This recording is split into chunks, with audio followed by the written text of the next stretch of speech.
And welcome into this edition of ACAP Today for the week of June 20, 2022. I'm Jason Parent with the Aroostook County Action Program.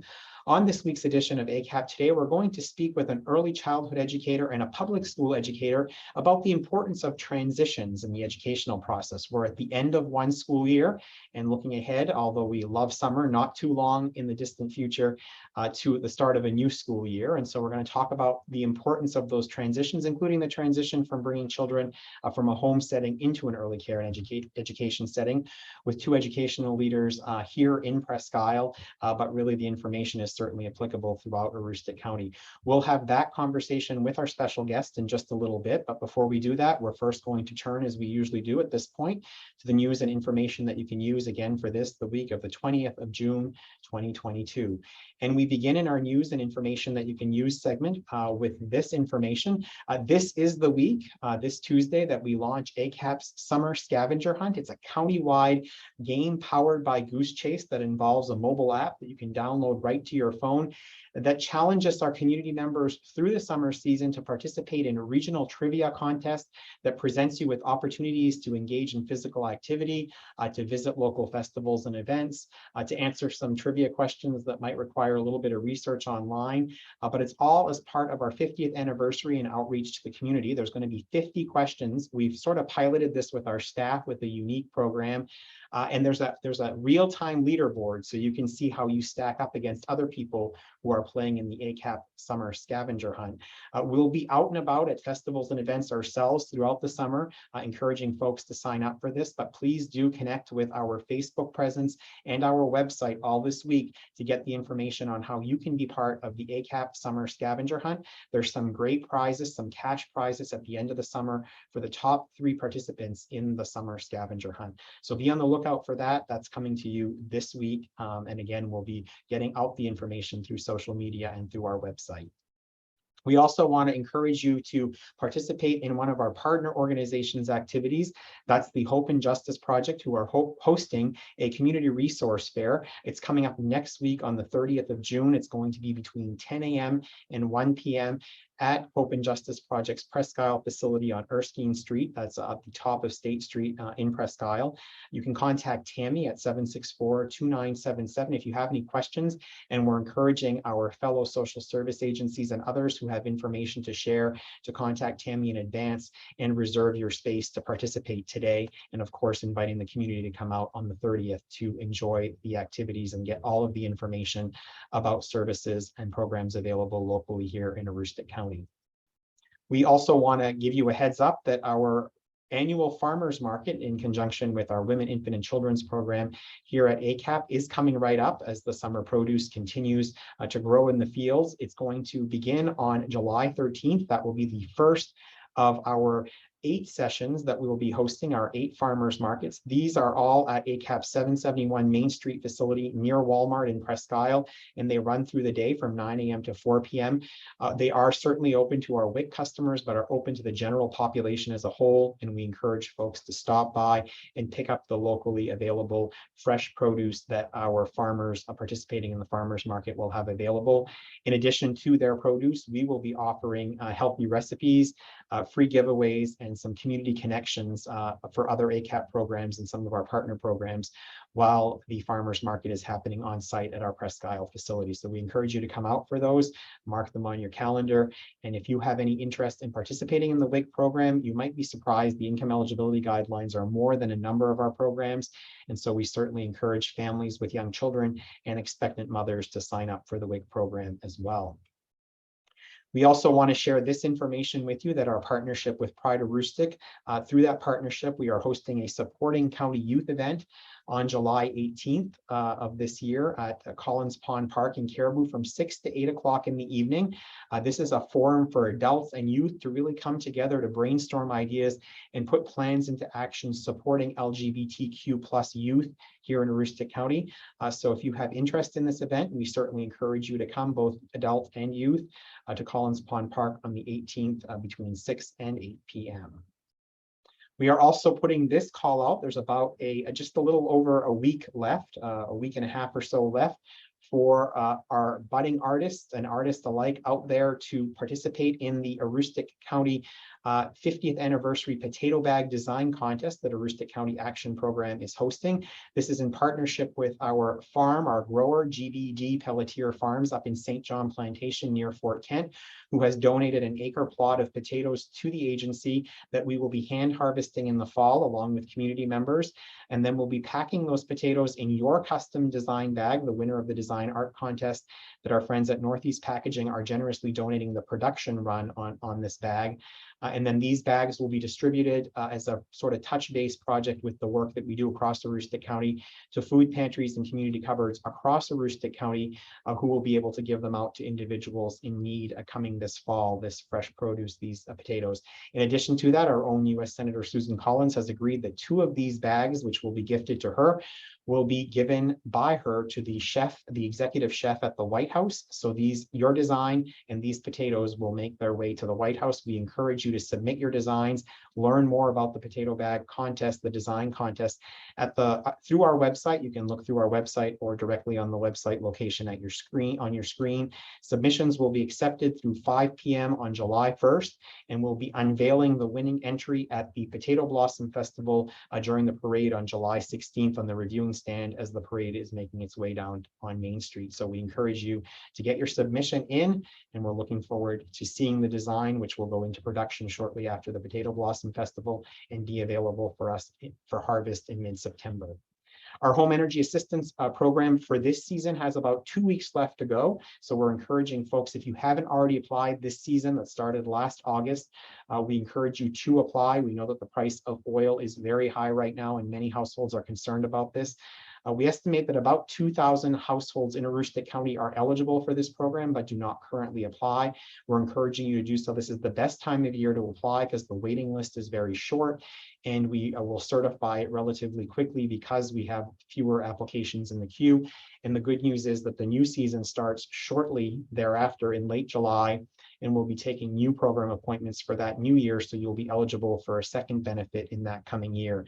Income eligibility guidelines are there on your screen. They're also available on our website, and we encourage you to look into those. If you are not quite there or a little bit over the bubble in terms of the income eligibility guideline, and you have things like out-of-pocket medical expenses, we encourage you to apply because we can work with you on those as some of those expenses are deductible from your household income. In addition to that, if your household income has been impacted in the last month or 3 months, where it doesn't meet the threshold over the 12 months, you might be over the 12 months, we can look back just 1 month or 3 months in your income. So that may make you eligible for the program for that particular time period, and we encourage you to reach out and do that.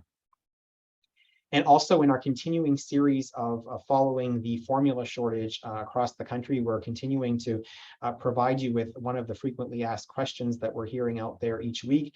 This one is, should I make my own baby formula? And the answer is categorically no. The American Association of Pediatrics is strongly advising against homemade formula. It's very questionable in terms of meeting the baby's nutritional needs, and there have also been some infant deaths that have been reported from use of some homemade formulas. What we are encouraging you to do, if you are in need of assistance connecting formulas, to contact our WIC office here at ACAP. The number for that is 764-3721, and they can help answer your questions. We'll also work with you to see if you might be eligible for the WIC program, in which we can help you access some of the supply that we have available for WIC customers of formula here at the agency. So please do reach out to us so that we can help advise you or help connect you with the available resource. We also want to put a call out there to youth in the area, or parents of youth in the area age 16 through 24. We currently have about 20 slots available for students who are looking for ways to connect to pathways to employment. That includes educational advancement opportunities. So if you're looking for assistance to attend college, either this summer or in the fall, need help paying transportation to get to and from, or looking for a direct job training opportunity where we can pair you up with a local employer and help pay a stipend for you while you're doing that and while you're feeling each other out in terms of a fit. Also things like paying for childcare for parents, younger parents who have children. and then help with things like money management skills and cover letter and resume building. This program is all supported through ACAP's workforce development program, and we're encouraging folks out there with interest to contact a career counselor. The number is there on the bottom of your screen, and we certainly love to work with you this summer through this program.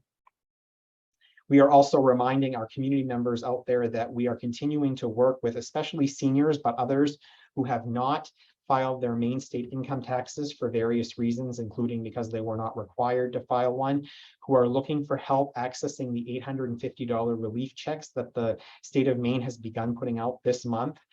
We will be hosting 2 community events where we will be providing assistance to get those taxes filed to access those $850 relief checks.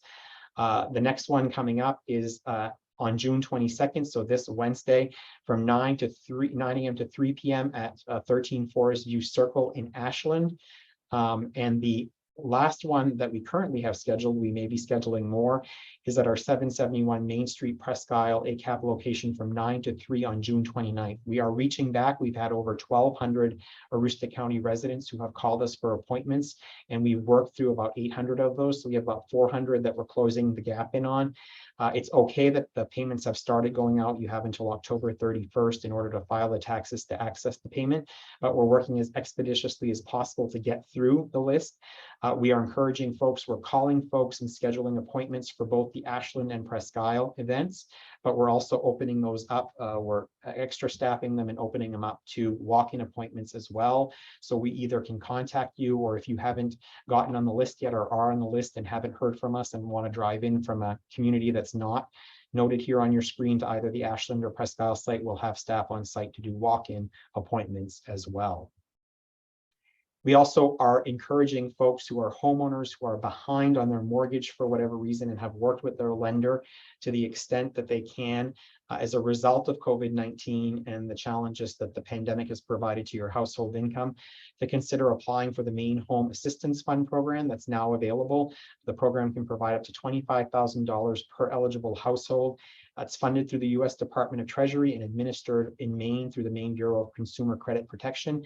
ACAP is providing assistance. If you need help completing the online application, we can do that with you over the phone and complete it for you. We're also working with those who need counseling, homeowner counseling on the back side of it, and who are referred to us through this program. We are encouraging you to contact us if you need help with the application, or go directly to maine.gov/homeassist to begin the application process online for this program. Next, the Emergency Rental Assistance Program that continues to be offered, although the fund is running out of money and we're not quite certain how much longer it's going to continue for. But we do encourage Aroostook County households who are in the new income guidelines that have been released there, who fall under those amount for household size, and our renters to consider applying for the ERA program if you're not already in it. Give us a call here at 764-3721 and we can help you with the application. Or you can go directly online at mainrentrelief.com to apply for the program as well. And we are pleased to report this for the first time in several weeks. COVID-19 levels in Aroostook County have gone green. At least this is data that was available to us through the Maine CDC last week. So these levels may have increased this week. Again, we taped this production on the week before it actually airs. So apologies if we are presenting old information, but hopefully we have stayed green. As a result, though, we are continuing to encourage eligible individuals to get vaccinated, and good news, the vaccination for under 5-year-olds is forthcoming. We'll have more information on a future edition of ACAP Today as soon as that is released. We are encouraging folks who have not received their vaccination or are in need of a booster to visit the website there on your screen, or if you are in need of assistance scheduling an appointment or finding a location and have difficulty getting online, you can call us at 764-3721 and we'll help you find a place closest to you for a vaccine appointment. In addition to that, if transportation is a challenge for you, the state is offering a free vaccine ride program through the Department of Health and Human Services. Telephone number there also is on your screen, and they ask that you call at least 48 hours before your scheduled appointment or walk in for that to arrange transportation. And also in our COVID news segment, just a reminder that a third round of free at-home COVID-19 test is now available through the covidtest.gov website or the phone number there on your screen.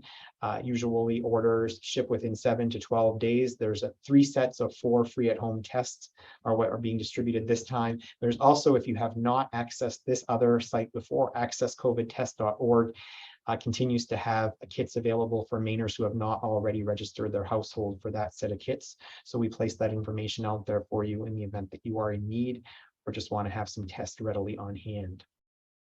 And finally, in our COVID news segment, we also remind folks out there that if you are diagnosed with COVID-19 and are required to safely isolate and quarantine, that ACAP is the local resource to reach out to if you need groceries delivered to your home or things of that nature through our contract with Maine CDC Community Care for Social Supports. You can go online and complete that through the Maine CDC website, or you can give us a call here at 764-3721, and we can apply for you online and send a team member out to deliver what might be needed on your doorstep. So please help us keep the community healthy and contact us if you need assistance in this regard. And lastly, if we've not talked about something on this broadcast and your family or as individuals, your household are in need of assistance at this time and aren't quite sure where to reach out for help, please do call us here at ACAP. We have a team of navigators that's available to connect with. Again, our number 764-3721, and our navigators can help. They're very well aware of what programs and services not only our agency offers, but several partner agency offer in the community, and they'd be glad to help connect you with those services and help make that contact and connection happen. So don't be shy about calling. We're here to help, and we want to be able to help, especially if you're challenged with these particularly challenging times. So with that, that's this week's news and information that you can use. I'm so pleased now to welcome for our feature interview on this week's edition of ACAP Today, 2 educators, 2 educational leaders. One of them is a familiar face to us here at ACAP. She's Leslie Ramsey, and she is one of our managers here at the agency through our early care and education program. Leslie, it's great to have you on ACAP Today. Welcome back. Thank you, Jason. And joining Leslie is a very good community partner of ours. Bill Garrett is the principal at the Pine Street Elementary School for SAD1. And Bill, I know that this is a very busy time of year for you, as it is for you, Leslie, wrapping up program years. So we thank you for your time today, for joining us about this very important discussion and timely discussion for parents and children. You're welcome, and thank you for inviting me. All right, so I know that the 2 of you have been working closely together because we have a common interest in working with children here in the SAD1 region through our Gouldville Educational Center, or Early Care and Education Center here in Presque Isle, and of course the elementary schools in the Presque Isle SAD1 region, Presque Isle and Mapleton, Bill. So Leslie, let's talk about some of the work. I know that I saw a wonderful picture that we put up in our weekly bulletin not that long ago of Bill in classroom reading to some of the children at Gouldville Early Care and Education Center. That's one of the many measures that you and your team and Bill's team are working on to sort of help that transition. Talk about, first of all, why it is important to really focus in on these transitions to ensure that they go smoothly. So here at our ACAP centers, we work primarily with children getting ready to go into our kindergarten. And it's important to have those relationships with our community schools in order to have a smooth transition for the age group that we're working with. So one of the things we did was we reached out to Mr. Durrett. He was more than willing to come in and read to 3 of our classrooms, talk about what it's like to go into kindergarten, what some things that they would see in kindergarten. And then he reached out again for us to participate in today's big event, which was Step Up Day. So all of our kindergartners went to Pine Street School that will be attending. They got to meet new friends, and they were able to meet and greet their teachers. And the one big thing that they talk about is his ties. All right, Bill, let's talk about those ties, not only the one around your neck, but the ties between our 2 organizations, about this Step Up Day and why this is such an important process for the collaboration, but more importantly for the children. Well, I think, anytime a new situation arises, whether it's an adult or a 4-year-old, there's always some nervousness that comes with it. And so one of the things that I like about our connection is that we're able to bring these kids into our schools, give them somebody to connect with, if it's just that one person, that familiar face when they get here to school. And things were a little more low key today, as opposed to the first day of school where we have all the buses arriving and everything else. So it's a good way for the kids to kind of get their feet wet a little bit. And as Leslie said, meet their new students, meet their new friends, new teachers.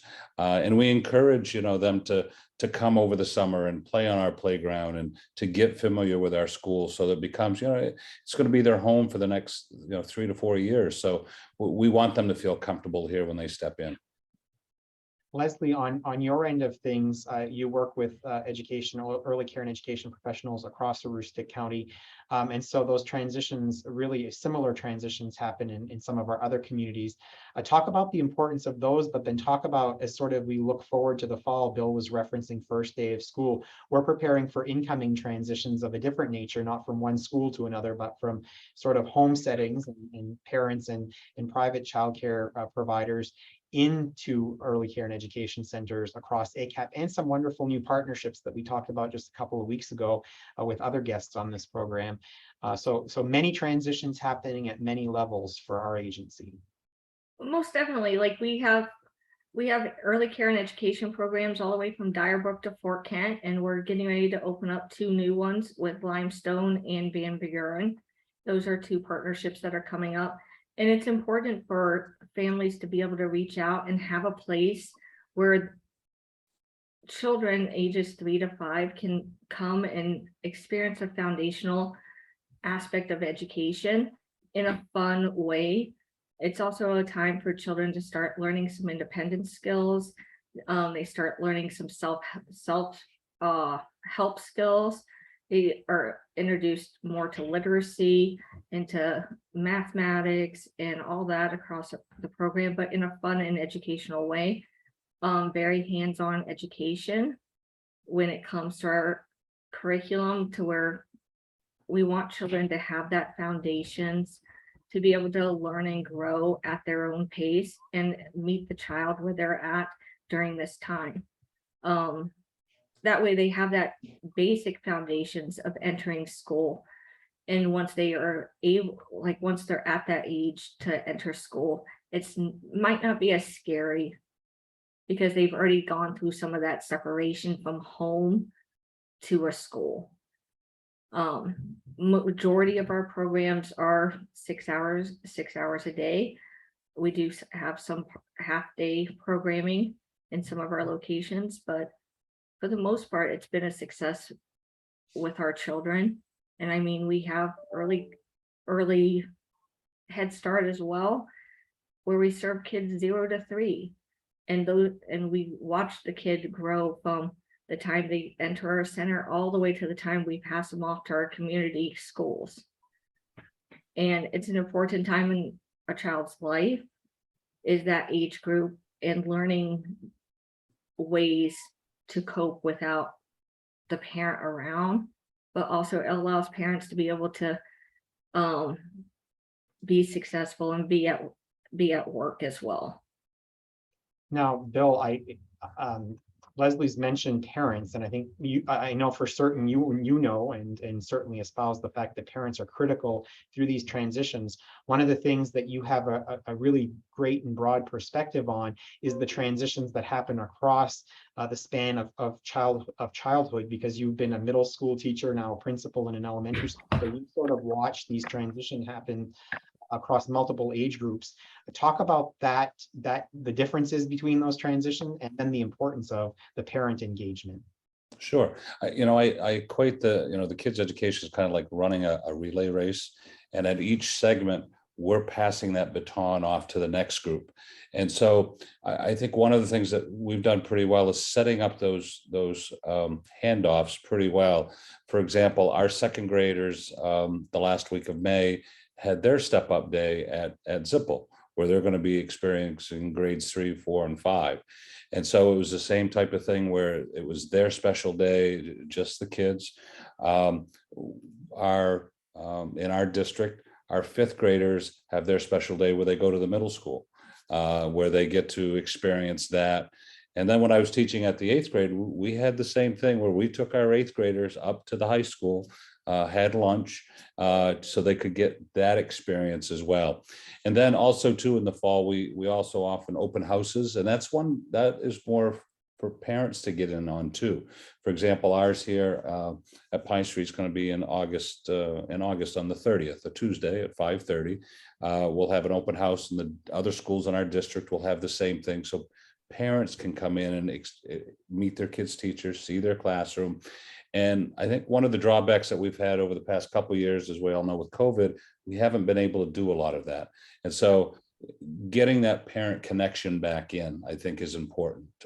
We were able to start to get back to normal a little bit. We had a chorus concert here last month where we had it outside, kind of like a Rocking on Riverside type thing. And first and second grade, we packed the place. So I think anytime we can get the parents in, because there's a nervousness level there too, like I said, so getting them more familiar, plus the whole attitude that we're a team. You know, we have their child's best interest in mind, just like they do. And so if we can work it as a team, make that investment in their kid, because we know it's sometime down along the line, we might have to have those tough conversations. And if we've front loaded that by positive experiences, then together as a team, we can solve any of those issues that come up. Yeah, absolutely, Bill. And Leslie, Bill mentioned it, and I think that it's important. I want to hear from you as well. The context of COVID that changed everyone's lives over the last couple of years really did impact things like these transitions from whether it's home to an early care and education setting, or to our setting to the public schools. Talk about the impact that has had, and talk about what it's like to sort of be back to some sense of normalcy around helping along these transitions. Of course. So COVID plays a big part in our children's lives right now. Like the children that we have at our center currently, they don't know any difference of anything outside of COVID. I mean, I have some pre-K kids that are going to kindergarten who may have been the first time they're in program here because of COVID.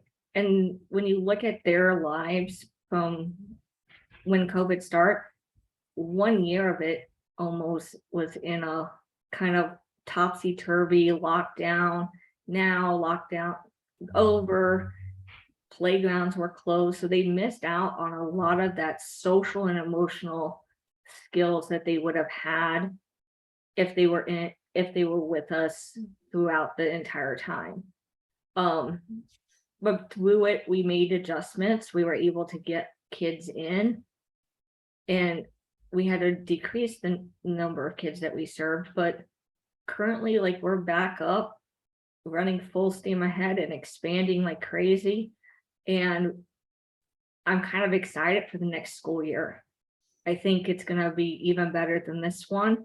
I'm excited with everybody that we're working with across the board, because like Bill said, we're passing the baton to him. He'll pass it to somebody else.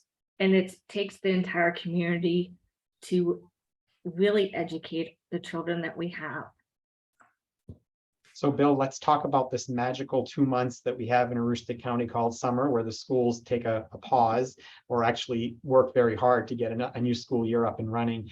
What's the best advice that you can give? And Leslie, I'm going to come back and ask this to you as well, to parents out there to help their children successfully transition from one school year to the next in these next couple of sort of bridge months, if you will. Yeah, and I think some of these things are universal, not to any one grade level or anything like that. But, you know, I think making learning a family thing, finding ways to incorporate that, whether it's, you know, setting expectations like reading every day, you know, for 15 minutes, or depending again on the level of the child that you have, the age, you know, and maybe it's being read to, you know, the more, especially at the younger ages, the more words and more exposure to vocabulary those kids have, that much better they're going to be when they come to school. It's very important. But other things too, like on a rainy day, digging out you know, the cookbook and baking chocolate chip cookies and, measuring fractions and, counting chocolate chips and, those types of things. I think making learning fun, making learning a game. And oftentimes the kids don't even realize that they're learning, because we sneak it in there. But also too, if families are able to, to get away, family trips, incorporating some of those adventures to that. That's getting tougher and tougher with the price of gas and everything else going up. But I think people are willing to travel now too. So, whether it's camping, doing things in nature, finding things, or whether it's, heading to an aquarium or a zoo, all of those experiences are great learning tools. Indeed. Leslie, from your perspective, a lot of that still apply to the very young children. It does apply for very young children. I think one thing that we look at in our youngest children is really having parents establish routines, whether it's waking up, getting dressed, those basic routines with them, and then just ingraining those routines to where it's the first day of school and they know that they're supposed to get up and get dressed and they're going to catch the bus. Talking about going off to school with young children is really important too. You will find out that a lot of our kids have a lot of anxiety about leaving one school and going to what they call the big school. I mean, we have some kids that have siblings at those big schools, so the siblings are talking with their younger siblings about what it's like going to school there. Encouraging those conversations, having the conversations as a parent is really important as well. And then if you come across a conversation where your kid is really scared about going, reaching out to the public school and saying, hey, can we have some extra time to go in and take a look around? Can we play on, like Bill said about playing on the playground? Can we arrange a time to come see the classroom? I mean, we have kids that are at all stages of learning, and we have to meet those children where they are at in their learning process. Great. Now, what haven't we covered? Anything, Bill, any advice that you would give that we haven't already covered, or anything that we need to think about this important topic, as we're, I think, all hoping to settle into summer here for a quick minute, but we got to keep that goal in early fall or late summer here in Aroostook County on the horizon, right? Right. No, I really like what Leslie said about routine. I think, that's very important. It doesn't matter what age grade, what group, what grade, middle school or pre-K,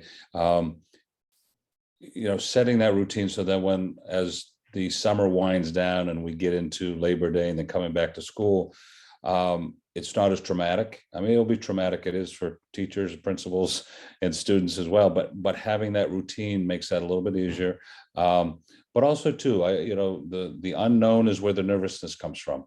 So if there are things that we can do at the public schools to try to help with some of that, and that's why we have the open houses. And as Leslie pointed out too, some kids, some parents need a little bit more than that. And so, maybe setting something up beyond that where it's less stressful, less people, that type of thing.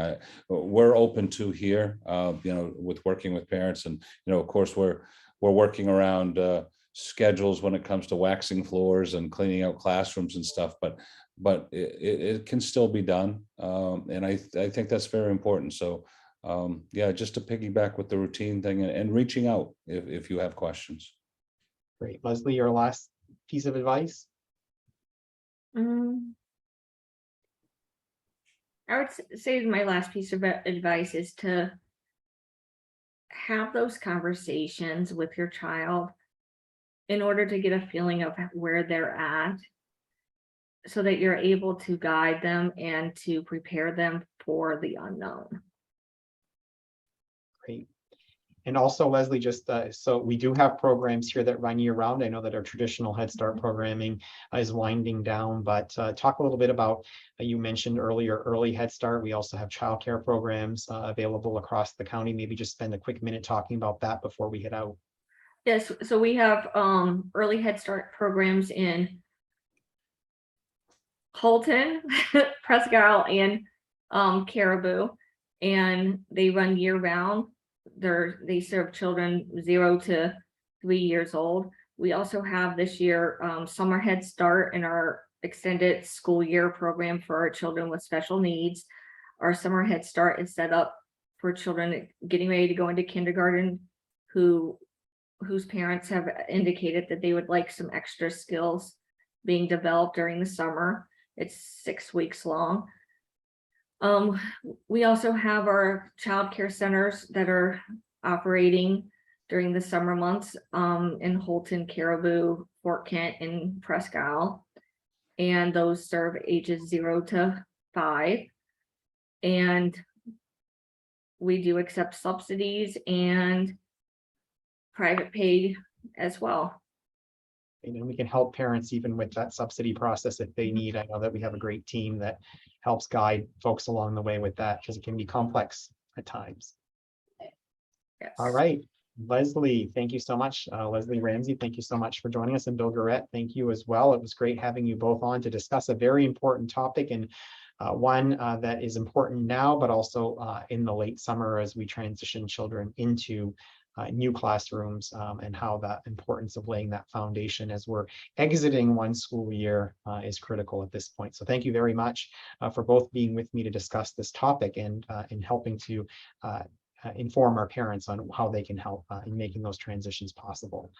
Before we leave all of you today, we want to first remind all of you that if you are interested in joining the ACAP team, we do have a number of positions available across Aroostook County. We encourage you to visit our website, acap-me.org. They are positions, like I said, all across Aroostook County, including one in Washington County for our youth homeless demonstration project that we work in Aroostook and Washington County for. So if you know a good person, a social worker in particular in Washington County, we'd love to hear from them. But if you are interested, please do reach out.